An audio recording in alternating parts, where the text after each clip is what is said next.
συνδέσμου.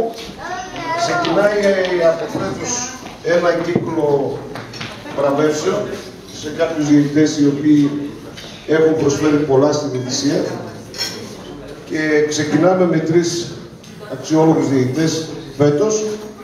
Είναι κάτι που το οποίο θα το προχωρήσουμε και τις επόμενες χρονιές. Ξεκίνησε το ποδόσφαιρο το 1986.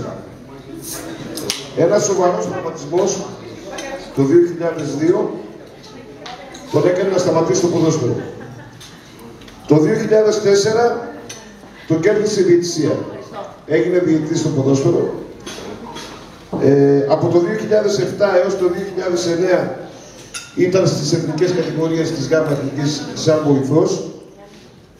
Σταμάτησε το 2017 και από τότε είναι μέλος στην Επιτροπή Διαιτησίας της Ράκης. Εννοείται ότι τη βράβευση αυτή θα την κάνω εγώ ο ίδιος. Παρακαλώ τον κύριο Ρόιδο Γιάννη να έρθει να παραλάβει την